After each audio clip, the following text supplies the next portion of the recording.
Hey everyone, I'm here today with James Jones, head coach of the Yale men's basketball team. Coach Jones is the all-time winningest men's basketball coach at Yale, and additionally, one of the most successful coaches in the Ivy League history. Coach Jones has guided Bulldogs to 5 Ivy League championships, 3 NCAA tournament berths, and 6 postseason appearances. In addition to all of this, Coach Jones was the recipient of the Ben Jobe Award in 2019 as the top minority coach in Division I men's basketball. Finally, he was inducted into the New England Basketball Hall of Fame in 2015, is a 3-time Ivy League Coach of the Year, and has also been named NABC District 13 Coach of the Year 3 times. Needless to say, Coach Jones is an absolute legend in the coaching world. First and foremost, thank you so much for agreeing to this interview. Your previous interview with us was extremely helpful, and your knowledge is unparalleled. I'm so excited for this, and again, thank you so much for coming on today. My pleasure, Brendan. Happy to be with you again. Yes, sir, definitely.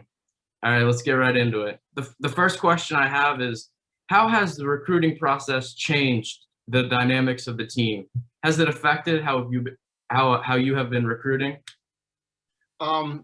It certainly has affected the way we recruit. The interpersonal relationships that you normally would form after meeting people, you just don't have that opportunity. I will say that they've grown in some respects because of the Zoom factor.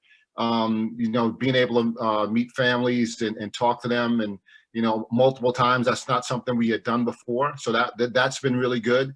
But I really like going and having a young man sit down in my office, and I have this whole process that I go through in terms of who we are and what we do, and it's a little different doing it over Zoom than in my office. But nonetheless, it's really good. But the one issue that you have is that you never really know how tall somebody is when you're doing a Zoom with them, because like right now you could be 6'9" or 5'9". I would not know. So that's the aspect. To look a guy in the eye, shake a hand, and that stuff has changed, and we hope we can get back to that soon. Oh, yes, sir, definitely. I see how it could be difficult. No question. The second question I have is, are you currently recruiting players from states whose seasons have been canceled or haven't been able to compete the past 10 months?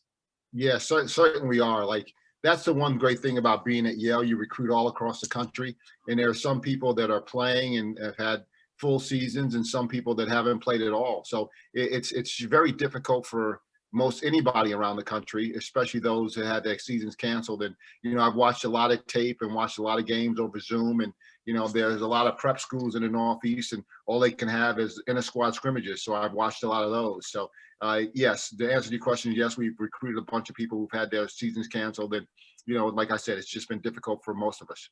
That's awesome. I'm sure a lot of athletes are going to be glad to hear that, because I know personally we've gotten a lot of people reaching out that are worried about how it's affecting everything, but that sounds amazing.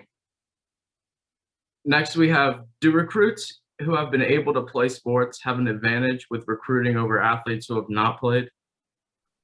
I guess there's somewhat of an advantage because, again, you want to get your eyes on guys. It's just so hard to recruit over video, regardless of if guys are playing this season or not, because you'll look at, last year and those kind of things. But certainly if you have some information, i.e. a video of a young man, it's gonna be more productive for them and more positive for them. Those young men who haven't had a chance, we've looked at who haven't had a chance because they didn't play this year. We've gone back and looked at tape on them. It's just hard. And for the class of 21, we're done. So now we're looking at 22s, and we're hoping we have a chance to see them either sometime this spring or summer, or in the fall, before we are able to go out and make our decisions on who we want to bring into our next class. Yes, sir, definitely. Next is, what 3 characteristics do you look for in potential recruits? Do you have any off the top of your head? Yeah, there are 3. There's toughness, toughness, and toughness, right? That's something that I don't think you can teach. And we want to go out and make sure that we get guys that are tough enough for the long haul and to do what's necessary, and being tough in all aspects of your life. There are 3 things that we want our young men to be able to do. We want that should be important to them: their family, their faith, their academics, and basketball, and pretty much in that order. And we want to make sure that you're tough enough to get through those 3 things. And it's only after you've mastered those three things that you can move on to maybe some extracurriculars outside of basketball. So toughness is a big part of being able to be successful. And as you watch the teams in NCAA tournament, I would suspect that ones you think are tougher are the ones that are winning games. Yes, sir. Of course. You mentioned in your previous interview that strength is a big thing that really separates the high school game from the college game, and like not just physical strength, but like you said, mental strength in all aspects of what they do in their lives. No Sir. question. No question. Next is, what do you recommend that recruits do from states that have not been able to play sports? How can they get on their radar if they cannot update their highlight videos as often as they could beforehand? Well, I think that you need to be as proactive as much as possible, to send coaches what you do have that's available, to have their high school coaches or prep school coaches or AAU coaches contact colleges that they have some interest in, and try to get their names out there, because it's just very difficult for coaches at this point. And we're all kind of sifting through all the information that we can gather on guys. So whatever it is that you can put together, you have to do that. And then, as I said, especially for kids that are going to graduate in 22, there's certainly time to recruit them. The recruiting period will be somewhat condensed, as opposed to of us going out here in the month of April, which we won't be able to do, watching those kids play. We're hoping that there's some kind of video that we can watch in April of kids. I know that there are a lot of AAU events that are going to be going around, and coaches are going to be trying to get video of those opportunities, so we can do that. And then hopefully sometime this summer we can go out and see kids live, and certainly in the fall. Yes, sir. Yes, sir. Next is, what GPA and/or ACT slash ACT score or SAT slash ACT score should a high school athlete shoot for if they want to compete for Yale? Well, Yale's going to be a little different than most places, as you stated. So, you don't have any C's on your transcript. That's really important. You want to have all A's and B's, and you want to take some of the hardest courses that your school gives. So if your school gives APs, you don't have to take 22 APs, but you have to have some on your transcript. So you're looking at to get all A's and B's somewhere between 3.5 or better, and then SATs and ACT, somewhere in the high 20s on the ACT, and then or 30s, obviously. And then you want to have something above a 1200 on SAT, 1250 or better, over 600 on each part, to get in the ballpark to have a conversation. So you get those scores, you can have a conversation, and then we can move on from there. And it's up to our admissions department to see if the young men that we recruit have the credentials to do the work at Yale. Yes, sir. Yale, as an Ivy League school, is obviously academically rigorous, and you need that foundation as well as your athletic talent, for sure. Next is, what quality makes a great teammate? Well, one that wants to share the basketball, a guy that wants to pass the ball. I think that's really important. It's one of our three pillars in our program. We want to rebound, defend, and we want to share the ball. And I think the sharing the ball is the most important, because everybody wants to feel like they're part of it. And you could ask every single high school player that you come into contact with, ask them what's the first question that's asked after they play a game. What's that first question? Anybody's going to ask you. Kid comes home from a game. What's his mother going to ask him? What's his father going to ask him? What's his brother going to ask him? What are your friends going to ask you after your game? How many points did you score? Exactly. They want to know how many points you scored. They don't want to know how many assists you had or anything like that. But those people who pass the ball, so everybody wants to feel like they're a part of it. So even if you don't score a lot of points, even if you're the guy who facilitates the offense one way or the other by setting a good screen or by making a good pass, those are the kind of guys that make a difference. And the sharing of the ball, you watch Gonzaga play, you watch Baylor play. I don't think anybody on either one of those teams scares Villanova. I don't think anybody on any of those teams care who scores as long as they win. So guys who want to share the ball and make other people better, that's the qualities that we look most for in a lot of our athletes. That's a fantastic point. What are some do's and don'ts of making a highlight video? How long should the videos be?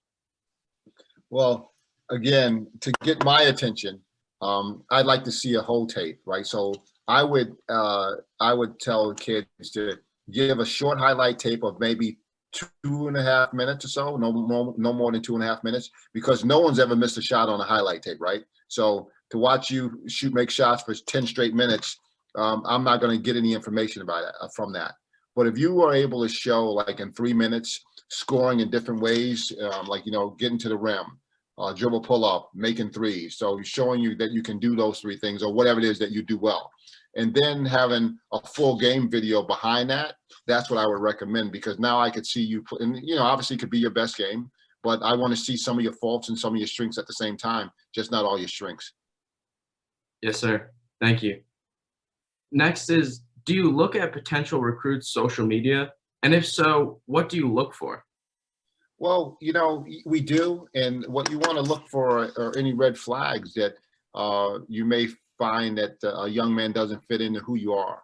I think obviously a fit's very important. I've been a head coach at Yale for 22 years. We've not had one kid transfer in that time, because I think we have done a great job at vetting young men and making sure that our opportunity is right for them. So taking a look at their social media and seeing that, they're the kind of kid that fits into Yale basketball, and Yale in the Yale community is really important. So yes, we certainly take a look at it, and anything that's going to, raise an eyebrow is something that we want to have a conversation about. Yeah, yes, sir. Definitely. In today's society, social media has become more and more prevalent. The next is, do you take walk-ons? And if so, how can an athlete start the process? Yeah, we've taken walk-ons over my career. We've had a couple of walk-ons that have been, at least one that's been a captain, and we've had some walk-ons who have been instrumental in our success. Noah Yates, Josh Greenberg, and Khalik Badad. Those were three young men that were walk-ons that got into our rotation and helped us be successful. And Josh was a captain in his situation. So the way you start the process is that, if you have to be accepted to Yale on your own. We can't do anything to get you in. But once you're accepted, you need to contact the coaching staff and let us know that you want to give a tryout. And if we have spots available on a team, which we've had in the past, we'll give a young man a tryout to see if he'll fit into who we are. And if he's good enough and can help us in one way or the other, we'll have him join the squad. For sure. That's great for the any prospective athlete to hear that you give those opportunities, because you may just, like you said, you may find somebody who can contribute or even be a leader on the team. Yeah. But next is, when should high school athletes start reaching out to you? Do you have a specific method you prefer they use? Well, we obviously want to see some grades, right? So, we want to know where they are academically first, because that's the first question that we're going to ask of any young man that we recruit. Is he good enough academically to get into Yale? So after that 9th grade year, and they post some grades that are toward college, would be good for us. Obviously, we could take a look at some kids earlier, but it's really difficult to know where they're going to pan out academically on the SAT and what their grades are going to be. So 9th grade is really when we want to start looking at young men. Awesome. Thank you. The next is, should recruits be mentally prepared to play other positions if you need them to? Well, yeah, I think we do a pretty good job at finding kids and having them play positions that suit them and that they're ready for. We haven't really changed a lot of guys. We may have asked guys to do a little bit more, but that's a good thing. Like if you're asked to play multiple positions, all that means is that you're going to play more and that you have more of an opportunity to play. So we try to, find positions for guys where they're going to be successful and happy. If you take a kid and he thinks he's a point guard and you make him a 2 or you make him a 3 or vice versa, now you're in a situation where they're not going to be comfortable and happy, and that's not positive for anybody. Certainly. I've heard a lot of stories about athletes being asked to switch. The resounding answer is you're there to do whatever the coach asks of you and just play your role to the best of your ability. Next is, what can make you stop recruiting a player? Oh, well, their attitude about what it is they want to do. If kids are going to tell you it's all about them and they're not into a team concept, that could help us stop recruiting a kid. If academically they're not a fit, we'll stop recruiting a kid. If financially it doesn't work, we'll stop recruiting a kid. And if their personality doesn't fit into who we are as a program, those are the areas. But most of the time, the young men that we've started recruiting, we haven't had many issues with finding people that don't fit. Again, because of our vetting situation. By the time we get to them and start recruiting them, we have a good idea who they are and what kind of people they're going to become. Okay. Yes, sir. Definitely. That's awesome. Kind of piggybacking on that, what can get an athlete kicked off the team once they're there? Well, you start breaking team rules. Like we don't have too many team rules. Like don't embarrass you, yourself, your family, the university, or the basketball program. All right. So if you're going to stay within those guidelines, that's pretty easy to do. If a young man doesn't, well, those are grounds for him to leave. If they can't get to practice or their responsibilities on time and think more of themselves than the entire program, those could be reasons. But we really haven't had many issues with that at Yale at all. That's good to hear. What advice can you give to an athlete who can't quite get off the bench? Should they come to you for that conversation? Well, I think that the first thing that young man has to do is look in the mirror. You go to practice every single day, and you know exactly who you are. You have a chance to fight for opportunity every single day in practice, so you do or you don't.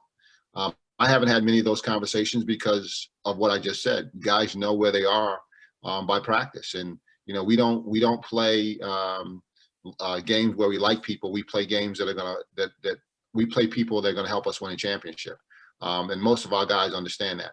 But certainly, if you get into a situation where you think you really believe that you are deserving of an opportunity, anybody should go talk to their coach and find out what it is that they have to do to deserve an opportunity. If they haven't gotten one, so coach, what do I have to do to deserve an opportunity? I don't think there's anything wrong with having that question. Perfect. That's great. Next is, does Yale have the resources to help basketball athletes if they are having difficulty keeping up with their academics? Yeah, the great thing about Yale is that academically, we don't do anything for athletes different from what we would do for any other student on campus. We have 14 residential colleges where young men live, and each residential college has a dean and a master that live there. The dean handles all your academic affairs. The master handles all the social events that go on throughout the residential college. There's a English and a math tutor that reside at each of the residential colleges, and you can get tutored in any residential college. You don't have to live there. So if you don't have a great relationship with the tutor in your college, you can go to another college and get tutored. That being said, if you want to get tutored in any other subject, all you have to do is go to your dean and say, Dean, I'd like to get tutored in chemistry, and they get an upper level graduate student to come tutor you in a college, and all the tutoring's free. So there are really no excuses not to be really successful at Yale. Everybody on our team has a great GPA. Most guys are above a 3.0. I think I really have 2 guys that are under, and the guys that are under are barely under. So they've done a great job. And in 22 years, every single player I've recruited has graduated. So I tell kids all the time, unless they're the laziest bum that's ever come to Yale, they're going to do just fine. It's more so that you want to do well than anything else. Because if you get into Yale, you're going to be good enough academically to do the work. Wow. Yes, sir. Those resources sound amazing. It's good to hear that they have that for anybody that needs it. And finally, I just have 2 kind of questions on the fun side. Thank you so much for answering those serious questions. It's going to help a ton of people out. And the last 2 I have are, if you could coach any other sport, what would it be and why? Well, it would be golf. I've become an avid golfer, and it would give me an opportunity to get out on a golf course every day. So yeah, that would be wonderful. My first coach I ever worked for, Dr. Richard Sowers at Albany, he retired from coaching and he became the women's golf coach. So yeah, I wouldn't mind following in those footsteps, because golf is a wonderful game, and I would love to do that. Awesome. Yeah, I love golf too. It's just I wouldn't be very good at it, but I'd love to do it. No, that's a great answer. And finally, what is a stadium you like competing at besides your own? Well, I was just thinking about this today. I'm undefeated at Madison Square Garden. I'm 1-0. So I enjoyed that. So unless we go to the NIT at some point, I'm never playing there again, because I'm undefeated in that building. But that was a wonderful experience. I grew up on Long Island as a Knick fan, Walt Frazier and Earl of Pearl Monroe, Dave the Busher, Bill Bradley, Willis Reed, and all those guys. So it was great to be in that historic building and be on the floor. I remember playing there. We beat Manhattan back in 2003, I believe it was. And after the game, before the game, I remember going out and getting up a couple of shots because it was Madison Square Garden. Yeah, let me just say that's an amazing stadium to be undefeated at. That's a great answer. I only want to know, but I'll take it. Yes, sir. And I just want to conclude by saying thank you so much again